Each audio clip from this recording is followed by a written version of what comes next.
एक बार जोरदार नारा लगाएंगे, इंकलाब, इंकलाब, इंकलाब, भारत माता की। मंच पे आसीन आम आदमी पार्टी उत्तर प्रदेश के सह प्रभारी, दिल्ली के पूर्व विधायक भाई दिलीप पांडे जी, पार्टी के निवर्तमान प्रदेश के अध्यक्ष भाई सभाजीत सिंह जी, हमारे प्रदेश के निवर्तमान महासचिव दिनेश पटेल जी, इस रोहेलखंड प्रांत के अध्यक्ष हैदर भाई, अयोध्या प्रांत के अध्यक्ष विनय पटेल जी, काशी प्रांत के अध्यक्ष पवन तिवारी जी, हमारे उत्तर प्रदेश के पार्टी के प्रवक्ता भाई फैसल खान लाला साहब, रामपुर के जिला अध्यक्ष भाई अंसार जी, हमारे बीच में इन लोगों के लिए तालियां भी बजाते रहिए, मैं नाम ले रहा हूं तो रामपुर नगर पालिका के चेयरमैन मामून भाई, आसिफ भाई, हमारे कार्यक्रम का कुशल संचालन कर रहे रैयान भाई, और मैं यहां मौजूद सभी सभासदों का और रामपुर की जनता का और रामपुर के सभी पदाधिकारियों का हृदय की गहराइयों से स्वागत अभिनंदन करता हूं। हमारे बीच में यूथ विंग के प्रदेश के अध्यक्ष भाई पंकज अमाना जी, हमारे बीच में ओबीसी प्रकोष्ठ की प्रदेश की अध्यक्ष डॉक्टर छवि यादव जी, पंचायत प्रकोष्ठ, अरे भाई इन लोगों के लिए भी ताली बजा दो, पंचायत प्रकोष्ठ के प्रदेश के अध्यक्ष भाई विनय सिंह जी, सम प्रकोष्ठ के प्रदेश के अध्यक्ष अंजनी भाई, हमारे बीच में अल्पसंख्यक प्रकोष्ठ के अध्यक्ष शकील भाई, दिल्ली से हमारे बीच में चल के आए हाजी यूनुस साहब जो हमारे मुस्तफाबाद से विधायक थे, लगातार हमारे कार्यक्रमों में सक्रिय रहते हैं, हमारे बीच में तिरंगा शाखा के प्रमुख भाई जनक प्रसाद जी, और प्रकोष्ठ का और कोई प्रदेश का अध्यक्ष इस वार्ड के सभासद यासीन गुड्डू जी, यहाँ के सभासद, हमारे किसान प्रकोष्ठ के अध्यक्ष भाई अशोक कमांडो जी, इन सब का जोरदार तालियों से एक बार स्वागत अभिनंदन कीजिए। प्रशांत यादव जी हमारे प्रवक्ता उत्तर प्रदेश के,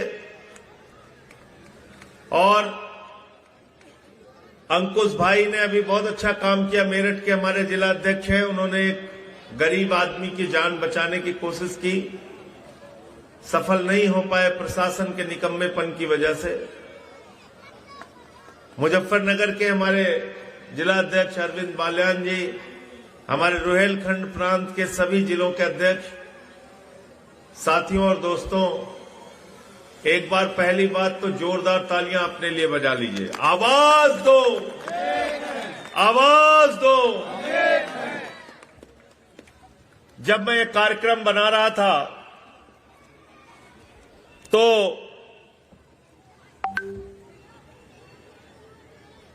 मेरे दिमाग में कई सवाल आए, क्या विषय रखा जाए।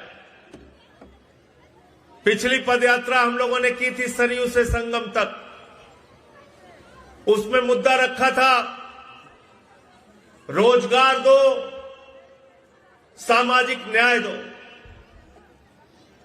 क्या उसी सवाल पे पदयात्रा की जाए? क्या उसी सवाल पे इस जोन के अंदर भी हमारी पदयात्रा चलेगी? कई लोगों की अलग अलग राय थी, लेकिन इस बीच एक घटना हुई, मुझे पता चला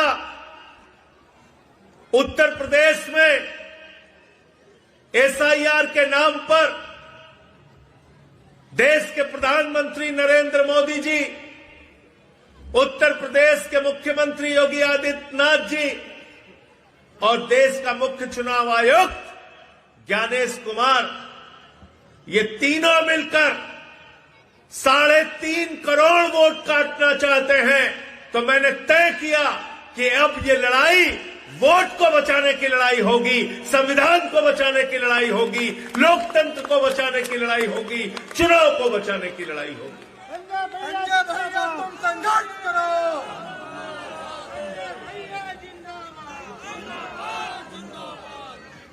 और इसके पहरेदार आप बनोगे, इसके चौकीदार आप बनोगे। आपको बचाना है अपना वोट, और ये वोट की ताकत कोई मामूली ताकत नहीं है मेरे दोस्तों, याद रखना।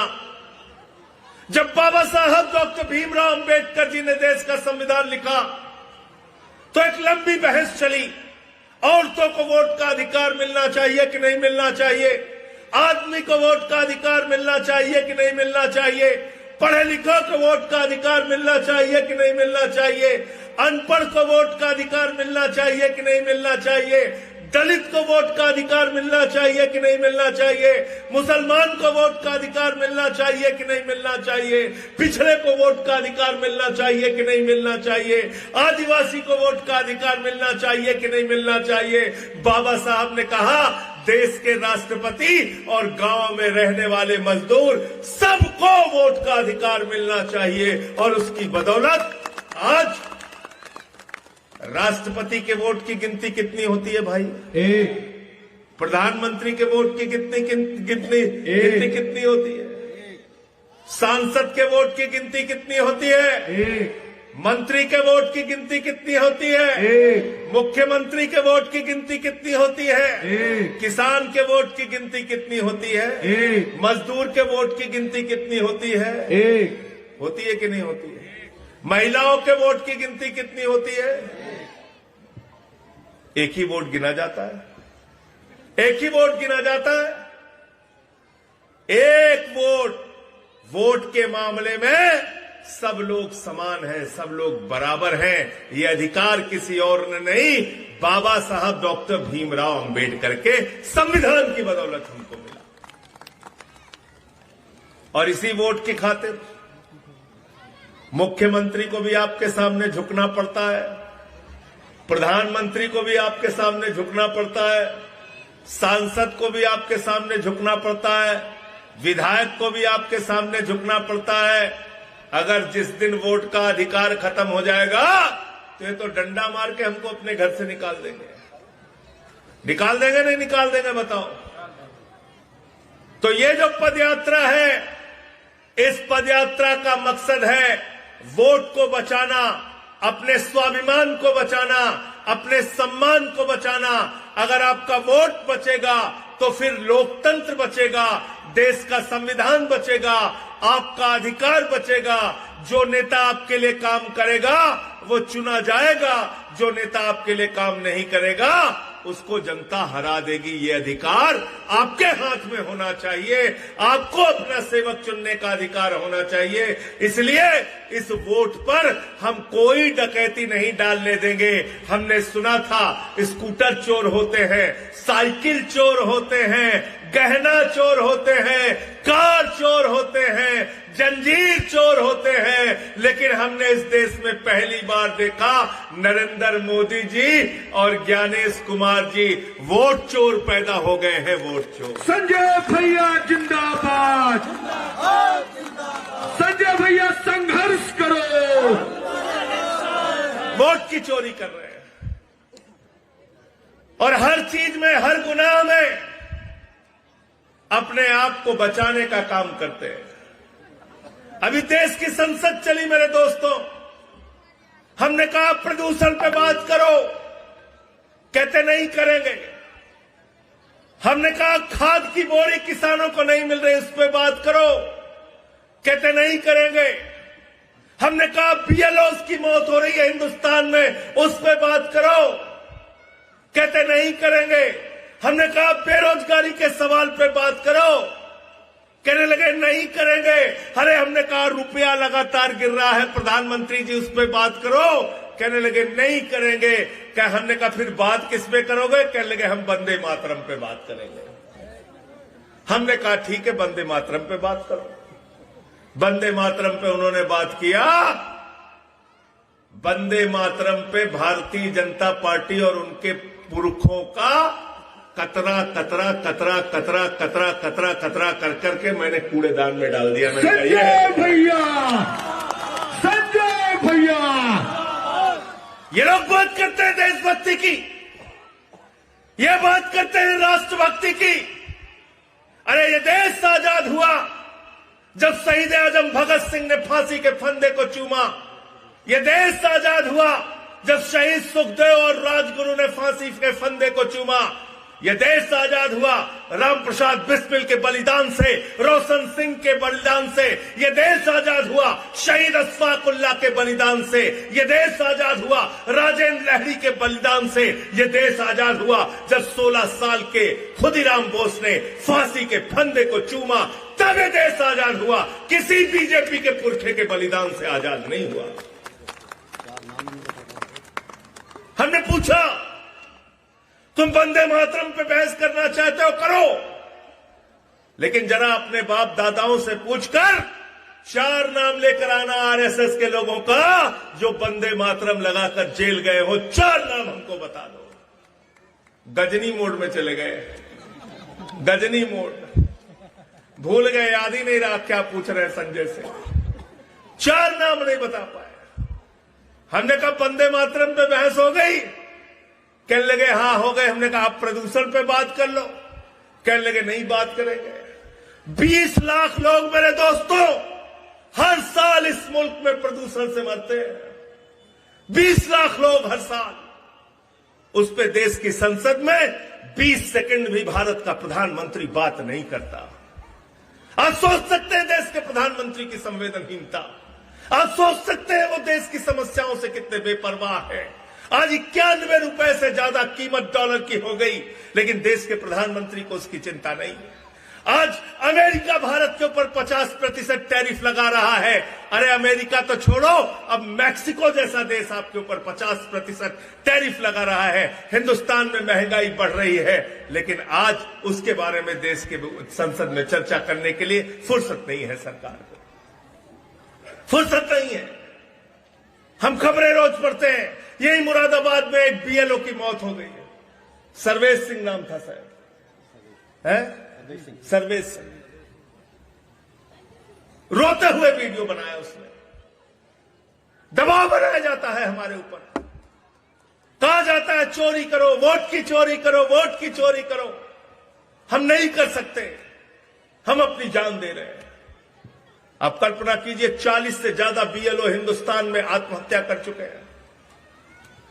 तुम्हारी इतनी तानाशाही, वोट चोरी का इतना जबरदस्त जुनून आपके दिमाग पे सवार है। आप चाहते हैं आपकी वोट चोरी के लक्ष्य को पूरा करने के लिए लोग अपनी जान दे दें। लेकिन मैं भारत के प्रधानमंत्री से कहना चाहता हूं, दुनिया में बड़े बड़े तानाशाह आए मोदी जी, जनता ने जब चाहा उनको उखाड़ कर फेंक दिया। आपकी सत्ता भी एक ना एक दिन जाएगी। नरेंद्र मोदी होश में आओ, होश में आओ, होश में आओ, नरेंद्र मोदी होश में आओ, होश में आओ, होश में आओ। ये लोकतंत्र है। जिन लोगों ने आपातकाल लगाया था इस देश के ऊपर, उनको भी गुमान था नहीं जाएंगे।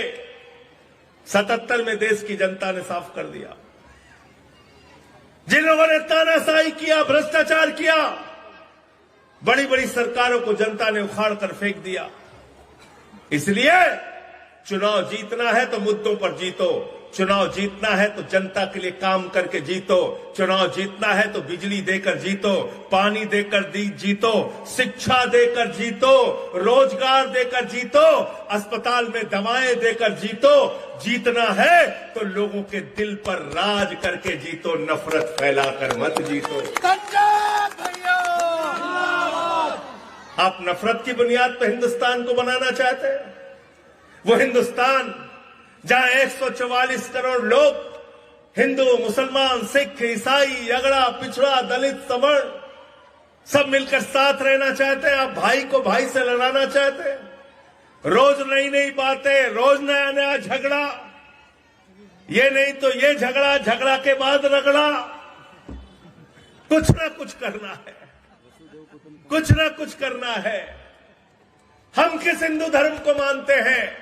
रामपुर के लोगों, मैं इस मैदान में कांसीराम कॉलोनी के बीच में कहना चाहता हूं, हम उस हिंदू धर्म को मानते हैं जो हिंदू धर्म कहता है वसुधैव कुटुंबकम, पूरा विश्व हमारा परिवार है। हम उस हिंदू धर्म को मानते हैं जो हिंदू धर्म कहता है पूजा की समाप्ति के बाद हम अपने भगवान के सामने खड़े होकर प्रार्थना करते हैं, धर्म की जय हो, अधर्म का नाश हो, प्राणियों में सद्भावना हो, विश्व का कल्याण हो। ये है हिंदू धर्म। हम पूरे विश्व के कल्याण की कल्पना करते हैं और मोदी जी कहते हैं प्राणियों में दुर्भावना हो,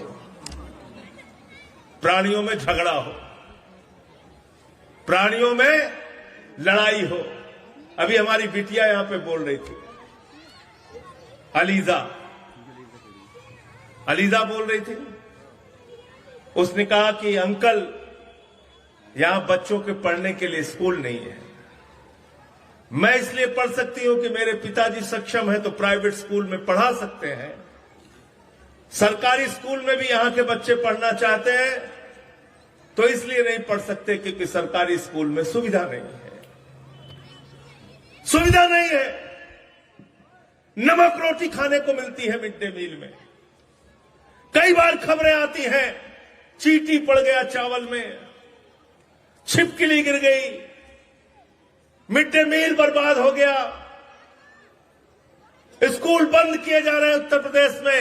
ये एकमात्र आम आदमी पार्टी है मेरे दोस्तों जो बच्चों का स्कूल बचाने के लिए पूरे प्रदेश में हम लोगों ने आंदोलन किया। मैं एक एक अपने कार्यकर्ता को बधाई और धन्यवाद देना चाहता हूं। हो सकता है हमारी उतनी बड़ी ताकत नहीं है, हो सकता है उत्तर प्रदेश में हमारे विधायक और सांसद नहीं है, लेकिन हमारे सीने में एक दिल है जो धड़कता है गरीब के लिए, बच्चों के लिए, उनके स्कूल के लिए, उनकी शिक्षा के लिए, उनके अस्पताल के लिए। और मैं अपनी इस मीडिया को आश्वासन देना चाहता हूं, जब भी उत्तर प्रदेश में हमारे पास ताकत आई, पहला काम उत्तर प्रदेश के अंदर स्कूलों और अस्पतालों का होगा, ये भरोसा देना।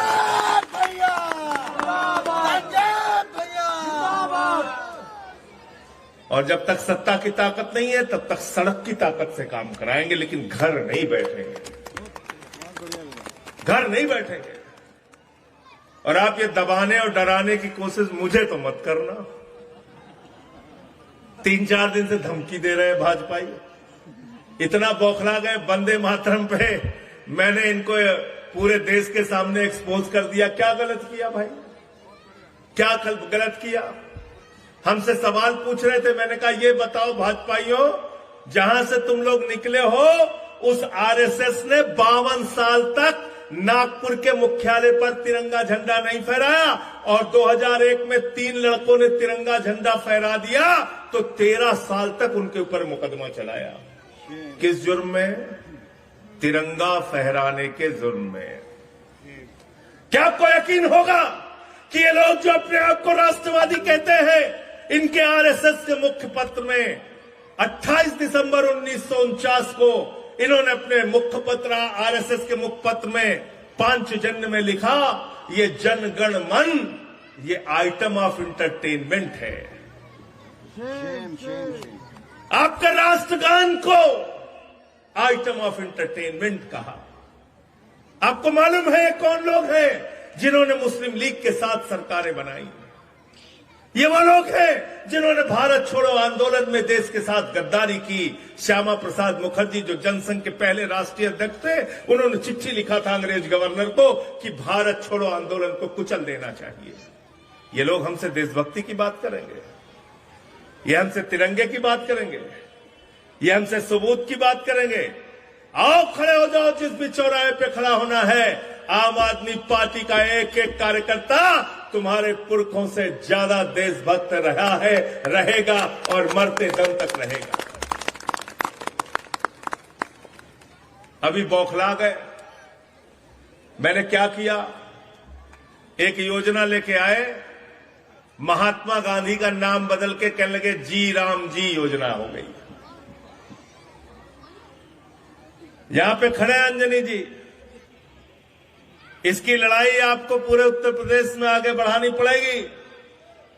मजदूरों का हक मारा गया है, 40% राज्य सरकार को पैसा देना पड़ेगा मनरेगा में। अब कोई काम नहीं होगा, लोगों की मजदूरी खत्म हो जाएगी। महात्मा गांधी का नाम इन्होंने बदल दिया। अरे महात्मा गांधी तो वो थे, गोली लगने के बाद भी जब उनकी मौत हुई तो उन्होंने कहा हे राम। कहा नहीं कहा, कहा नहीं कहा।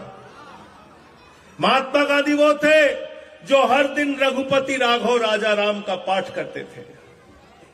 मैंने कहा बेईमानो, तुम महात्मा गांधी का नाम बदल रहे हो। भगवान को अपने भक्त से बहुत प्यार होता है, श्री राम भी तुमको श्राप दे रहे होंगे कि तुम कैसे लोग हो, हमारे भक्त का नाम तुम बदलने का काम कर रहे हो। मैंने कहा घोटाला तुम करते हो, अपराध तुम करते हो, भ्रष्टाचार तुम करते हो। मैंने कई राज्यों की खबर खंगाली, मनरेगा में भ्रष्टाचार, महाराष्ट्र में मनरेगा में भ्रष्टाचार, हरियाणा में मनरेगा में भ्रष्टाचार, उत्तर प्रदेश में मनरेगा में भ्रष्टाचार, राजस्थान में मनरेगा में भ्रष्टाचार, गुजरात में। तो मैंने भाजपाइयों से जो कहा, जिसके कारण उनको बहुत ज्यादा गुस्सा आ गया मेरे ऊपर, मैंने कहा बेईमानो, तुमने राम जी का नाम इसके साथ लगा दिया, अब लोग क्या कहेंगे। गुजरात में सैकड़ों करोड़ का भ्रष्टाचार भाजपाइयों ने जी राम जी के नाम पे कर लिया। उत्तर प्रदेश में भाजपाइयों ने सैकड़ों करोड़ का भ्रष्टाचार उत्तर प्रदेश में जी राम जी के नाम पर कर लिया। तो मैंने यही बात कही, अपने भ्रष्टाचार को छिपाने के लिए राम के नाम को बदनाम मत करो। देखो ऐ दीवानो, ऐसा काम ना करो और राम का नाम बदनाम ना करो। भाजपाइयों ने कहा राम राम जपना, पराया माल अपना। उनको यही करना है, हमको इनसे लड़ना है, डरना नहीं है। बहुत सारी लाइनें आज सुनाई आपको रैयान ने, लेकिन जो एक अच्छी लाइन उनकी जो मुझे लगी कि अगली नस्लों को तबाही से बचाने के लिए हमें इसी नस्ल को लड़ना होगा, अपने हक की खातिर लड़ना होगा, है जो भी करना है इसी नस्ल को करना है। ये बात बिल्कुल सही है। तो आप अपने आने वाली पीढ़ियों को बचाने के लिए काम करना चाहते हैं कि नहीं करना चाहते? बताओ। करना चाहते हैं ना? करना चाहते हैं? तो अब ये 6 दिन की पदयात्रा है, 21 तारीख से लेकर 26 तारीख तक। और इस पदयात्रा के दौरान हम रोजगार का भी सवाल उठाएंगे, किसान का भी सवाल उठाएंगे, मजदूर का भी सवाल उठाएंगे और वोट चोरी का भी सवाल उठाएंगे। इसी रामपुर में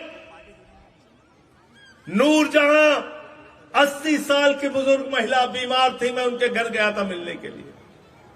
उनके नाम पे एफआईआर दर्ज कर लिया आपने, इतनी हिम्मत आपकी।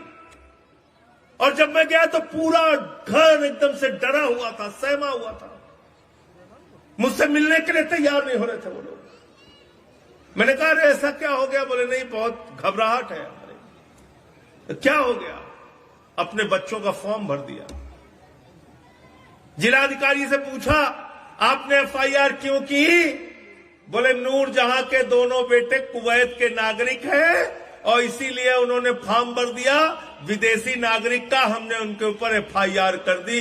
मैंने कुवैत वालों से पता किया, बोले हमारे यहां तो नागरिकता देते ही नहीं किसी को, कुवैत किसी को नागरिकता ही नहीं देता। और यहां के जिलाधिकारी कह रहे हैं वो नागरिकता ले चुके हैं। तो चुनाव आयोग के नियम की भी जानकारी नहीं, सबके ऊपर कार्रवाई करना है आपको। आंगनबाड़ी कहां है? बीएलओ ड्यूटी में। शिक्षा मित्र कहां है? बीएलओ ड्यूटी में। स्कूल के टीचर कहाँ हैं? बीएलओ ड्यूटी में।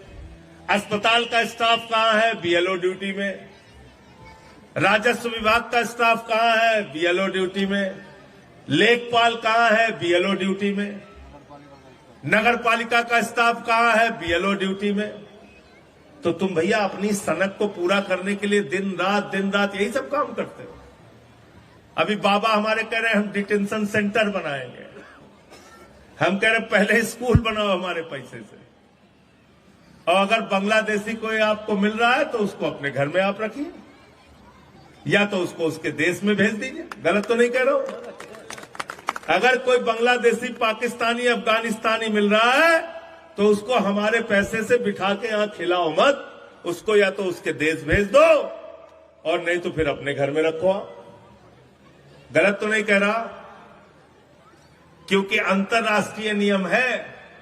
कोई भी बांग्लादेशी आपको मिलेगा, पाकिस्तानी मिलेगा, आप उसको बाहर भेजिए उसके देश में वापस। वरना अगर डिटेंशन सेंटर बना के रखोगे तो हमारे ही टैक्स के पैसे से फ्री भोजन, फ्री शिक्षा, फ्री इलाज, सब कुछ, घर, सड़क, सब बना के आपको देना होगा। तो जो मिल रहा है विदेशी नागरिक उसको भेजो, लेकिन जो देश के लोग हैं उनका अधिकार हम आपको छीनने नहीं देंगे। तो 6 दिन की यात्रा है, कितने लोग साथ में चलोगे? हाथ उठा के बताओ। तैयार हो सब लोग? तैयार हो?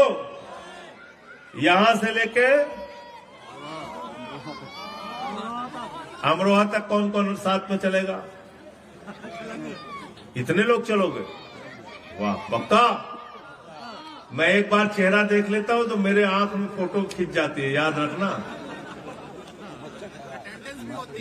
अटेंडेंस भी होती है। तो इसलिए अच्छा चलो, उतने दूर का नहीं, आज पहले दिन की परीक्षा होती है,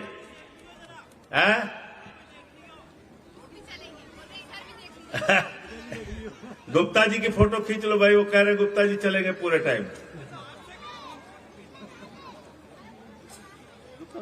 गुप्ता जी की बात पर पूरा भरोसा है,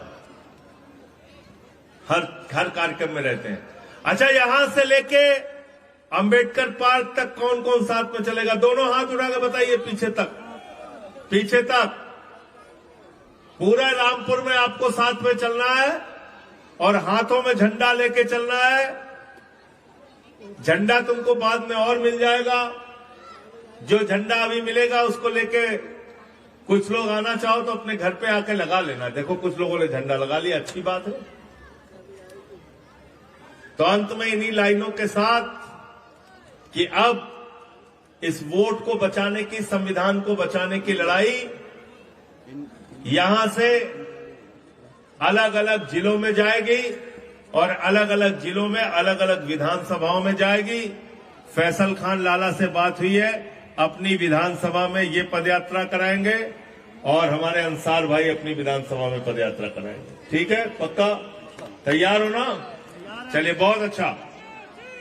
एक बार जोरदार तालियां सभी साथियों के लिए। इंकलाब, इंकलाब, आम आदमी, अरविंद केजरीवाल, अरविंद केजरीवाल।